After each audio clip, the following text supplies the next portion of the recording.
अब हम शुरू करने जा रहे हैं चरक सूत्र का 22वां चैप्टर जो है लंघन भृंगणीय अध्याय। लंघन भृंगणीय अध्याय में आचार्य चरक ने षड्विध उपक्रम का वर्णन किया हुआ है, जबकि ये रखेंगे द्विविध उपक्रम का वर्णन आचार्य वाग्भट ने किया है। तो षड्विध उपक्रम में क्या क्या है? लंघन है, भृंगण है, काले, रुक्षणम स्नेहनम तथा स्वेदन स्तंभन, यानी कि दो के ग्रुप हैं। एक तो लंघन भृंगण है, रुक्षण स्नेहन है और स्वेदन स्तंभन है। तो सबसे पहले लंघन की बात करें, जो शरीर में लघुता उत्पन्न करे उसे हम लंघन कहते हैं। यत किंचित लाघव कारकम देहे तत् लंघनम स्मृतम। उसका भृंगण देखिए, जो शरीर में भृंगण करे उसे हम भृंगण कहेंगे। भृंगत्वम यत शरीरम जनियेत तत् चा भृंगणम।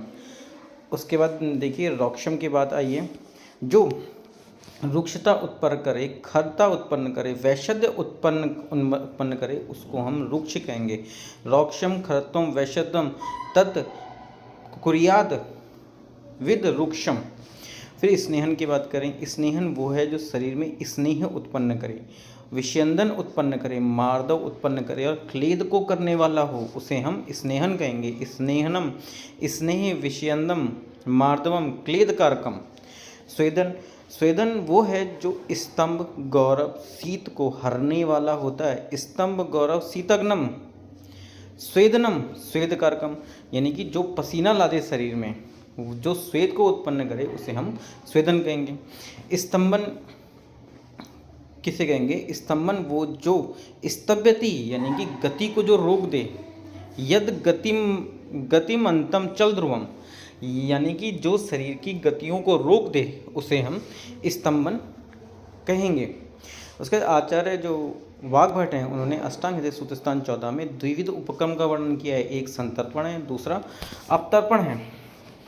आचार्य चरक ने लंघन द्रव्यों का वर्णन करते हुए उनके गुणों का वर्णन किया है। तो गुण में कौन कौन सा है?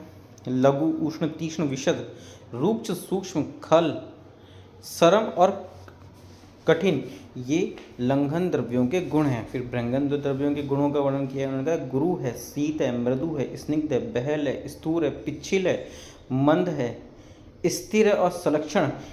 ये गुण जो होते हैं ये भृंगण द्रव्यों में पाए जाते हैं। यहाँ पे एक नोट है, जितने भी ये भृंगण द्रव्यों के गुण हैं, अगर इससे स्थूल को हटा दिया जाए और मंद को हटा दिया जाए, इनकी जगह पे प्रसन्न और मधुर जोड़ दिया जाए तो ये ओज के 10 गुण हो जाते हैं।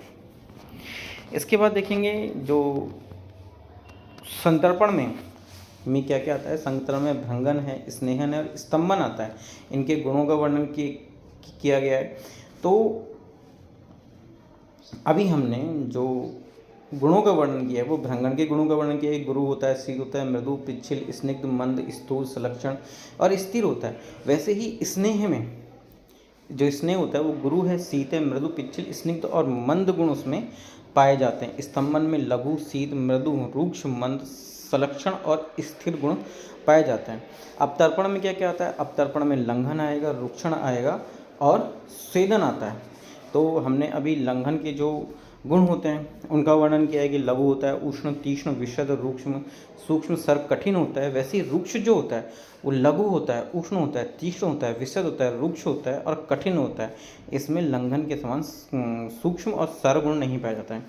स्वेदन जो होता है गुरु होता है, इसको ध्यान रखेंगे। अपतर्पण में आते हुए भी ये गुरु है, गुरु होता है, उष्ण होता है, तीक्ष्ण होता है, रुक्ष है, सूक्ष्म है और सर होता है।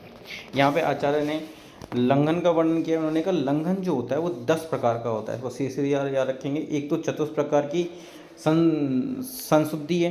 तो चतुष्ट प्रकार की संशुद्धि में जब वर्णन करते हुए चक्रपाणि ने कहा कि चतुष्ट प्रकार की संशुद्धि वो होती है जिसमें अनुवासन बस्ती नहीं होती है, क्योंकि अनुवासन बस्ती भृंगण करवाने वाली होती है, प्रमेय कराना क्या लंघन। इसके अलावा पिपासा, मारुत, आतप, पाचन, उपवास और व्यायाम इसमें पाया जाता है। इसके बाद एक नोट है, नोट में देख लेंगे क्या लिखा हुआ है। पिपली और भल्लातक जो होता है उष्ण होता है और भृंगणीय होता है, जबकि सारेवा जो होता है वो शीत होने के बाद भी कर्षण का कार्य करता है। तो ध्यान रखेंगे, पिपली और भल्लातक उष्ण है पर ये भृंगणीय होता है, ये शरीर का भृंगण करने वाला होता है, जबकि सारेवा जो है वो शीत होने के बाद भी कर्षण का कार्य करता है। वाग्भट ने जो लंघन 2 प्रकार का बताया है उसमें क्या क्या बताया है? संशोधन बताया है, जिसमें 4 तो वही है जो चरक ने बताया है। इसमें मैंने पिछले चैप्टर में भी बताया था, जो पिछला वीडियो है हमारा चरक सूत्र 21 का, उसमें बताया था कि ध्यान रखेंगे, जब चरक ने लंघन की बात की, उन्होंने कहा सीधे लंघन 10 प्रकार का होता है।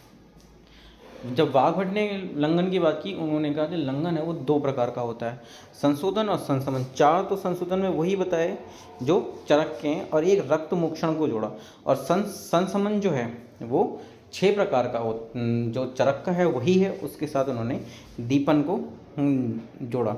अब एक बहुत इंपॉर्टेंट टॉपिक आता है, देखिए, शोधन से लंघन किसका कराना है, जिसमें सब कुछ बड़ा हो, जैसे प्रभूत श्लेष्म पित्तस्त्रयमला संशिष्ट मारुता, यानी कि श्लेष भी बड़ा है, पित्त भी बड़ा है, मल भी बड़े हुए हैं और मारुत भी बड़े हुए, ऐसे में संशोधन कराना है। पाचन किसमें कराना है, व्यक्ति का बल जो है मध्यम हो और उसमें किसी व्याधि का जिक्र हो, जैसे हृदय रोग है, विसूचिका है, अल्सक है, ज्वर है, विबंध है, गौरव, उद्गार, हल्लास, आरोचक, इन व्याधियों का वर्णन है, इसमें पाचन कराना है। पिपासा निग्रह उपवास किसमें कराना है, जिसमें अल्प बल हो। अल्प बल किसका, अल्प बल वाले दोष हों, या तो अल्प बल वाला रोग हो, या जो शरीर है रोगी का वही अल्प बल युक्त हो। व्यायाम आतप मारुते, ऐसा किसमें कराना है, शरीर बलवान है, यानी कि जो व्यक्ति है वो हष्टपुष्ट है, पर उसको मध्यम बल वाले या अल्प बल वाले रोग हुए हैं, उसमें व्यायाम आतप और मारुत का प्रयोग करना है। लंघन का काल, तो लंघन का काल में आचार्य चरक ने बताया है कि शिशिरे लंघने ग्रीष्मे भंगणे, यानी कि शिशिर ऋतु में लंघन कराना है, ग्रीष्म ऋतु में भंगन कराना है। आचार्य चरक ने ये भी कहा है कि शिशिर ऋतु में जो वात रोगी होते हैं इनको भी लंघन करा देना चाहिए। तग दोषी प्रमीणा नाम स्निग्ध अभिसंधि भृंगिणा नाम शिशिरे लंघने सस्यतम अपि वात विकाराणाम, यानी जो त्वचा रोगी हों, जिनको प्रमेह हो गया हो, जो स्निग्ध हों, अभिसंधि हों, जिनको अभिसंध हो, और जो भृंगण हैं, यानी कि जो उन सभी को शिशिर काल में लंघन कराना चाहिए। यद्यपि जो वात रोगी हैं उनको भी शिशिर काल में लंघन करा देना चाहिए। अब भ्रंगण किसको कराना है, क्षीण है, छत है, क्रस है, वृद्ध है, दुर्बल है,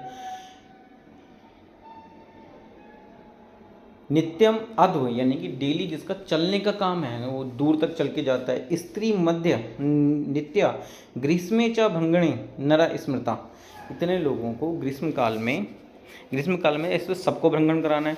पर अगर व्यक्ति क्षीण छत, क्रश है, वृद्ध है, बालक है, वो रोज दूर तक पैदल चल के जाता है, स्त्री का सेवन नित्य करता है, मध्य का सेवन नित्य करता है, और ग्रीष्म काल है तो भ्रंगण करवा देना चाहिए।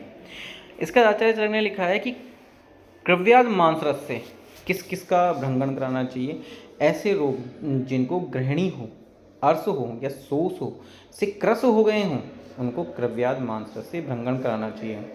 रूक्षण द्रव्यों में कौन कौन से रस पाए जाते हैं, तो इसको चाहे केटीएस से याद कीजिए या फिर कष्ट से याद कीजिए। केटीएस क्या है, कटु, तिक्त और कसाय, कसाय को एस से रिप्रेजेंट किया गया है। तो रूक्षण द्रव्यों में कष्ट होता है, इसके एग्जाम्पल में खली है, पिंडिया है, तक्र है और मधु है। रूक्षण के योग कौन कौन गए, जो अभिसंधि हैं, जिन्हें महादोष है, ऐसे जो मर्म स्थान की व्याधि है, जिनमें उरु स्तंभ है, ऐसे व्यक्तियों को रूक्षण निर्देश किया गया है। कौन कौन सा, ऐसे जिनको अभिसंध हो, ऐसे जिनको महादोष हो, ऐसे जिनके मर्म स्थान में व्याधि हो, ऐसे जिनको उरुस्तंभ हो, इन सभी को रूक्षण करवाना चाहिए। जो स्तंभन द्रव्य होते हैं तो उसमें एमएसटी याद रखेंगे, मधुर है, कषाय है और तिक्त है। तो याद रखेंगे स्तंभन द्रव्य जो होते हैं वो मस्त होते हैं। स्तंभन द्रव्य के योग पीत, क्षार, अग्निदग्ध, यानी पीत जो पित्त प्रधान हो, क्षार और अग्नि से दग्ध हो, अतिसार से पीड़ित हो, विष जिन्होंने सेवन कर लिया हो, या अति स्वेद हुआ, यानी कि स्वेदन के अति योग से पीड़ित हों, उन सभी में स्तंभन कराना चाहिए। उसके बाद देखेंगे सम्यक लंघन से के लक्षण क्या क्या हैं। तो सम्यक लंघन में आचार्य चरक ने कहा है, भूख प्यास का वेग जो है वो एक साथ प्रवृत्त होता है और व्यक्ति को किसी भी प्रकार का कष्ट नहीं होता है। क्षुत पिपासा सहे उदये, वाघभट्ट ने कहा है भूख प्यास का एक साथ लगना, क्षुत तट सहो उदय, और आचार्य सुश्रुत ने कहा है कि भूख प्यास का असह्य रूप से लगना, क्षुत पिपासा असह्यम। अतिलंघन के लक्षण में देखिए, पर्व भेदो, अंग मर्दो, उसके बाद कास, शोष, मुखस्य चा, दौर्बल्य, श्रोतस नेत्रियो और तमो हृदय। ये इसके बाद आचार्य चरक ने उचित भ्रंगण के लक्षणों का वर्णन किया है। उन्होंने कहा शरीर में बल की उत्पत्ति होती है, शरीर पुष्ट होता है और उपलम्भश्च, उसके बाद जो कृष्णता से उत्पन्न दोष हैं वो सारे के सारे नष्ट हो जाते हैं। कृष्ण दोष विवर्जनम, अति भ्रंगण से क्या होता है, स्थूलता आ जाती है शरीर में। फिर आचार्य चरक ने रूक्षण के लक्षणों का वर्णन कहा है कि लंघन के कृत और अतिकृत के लक्षण जो हैं वही रूक्षण के लक्षण हैं। स्तंभन के लक्षणों में रोग का क्षय होता है और शरीर को बल प्राप्ति होती है। स्तंभन का अति अगर योग हो जाए तो शावता आती है, स्तब्ध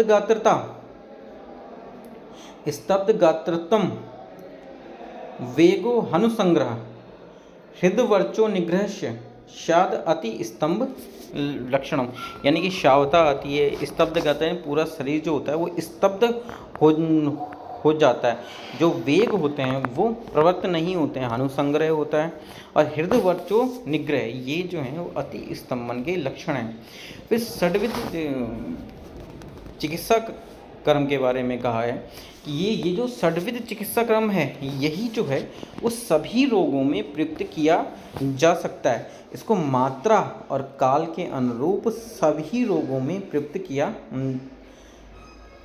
जा सकता है। इसका आचार्य चरक कहते हैं दोषाणाम संसर्गात संकीर्णे हे उपक्रमा षडम तु न अतिवर्तन्ते तीर्थवा वात आदियो यथा, यानी कि उन्होंने कहा है कि जो दोष हैं, बहुत सारे दोष हैं, उनके बहुत सारे उपक्रम हो सकते हैं, पर ये बहुत सारे उपक्रम जो हैं इन्हीं 6 उपक्रमों में संकीर्ण हो जाते हैं।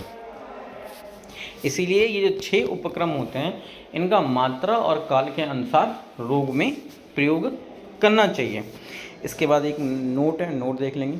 उन्होंने कहा जो क्लैव्य रोग होता है ये संतर्पण जन्य व्याधि है, रसज व्याधि भी है और सुक्रज व्याधि भी है, और तंद्रा जो है वो संतर्पण जन व्याधि तो है ही है, उसके बाद रक्त प्रदोषज विकार भी है और रसज विकार भी है। इसी के साथ ये चैप्टर समाप्त होता है।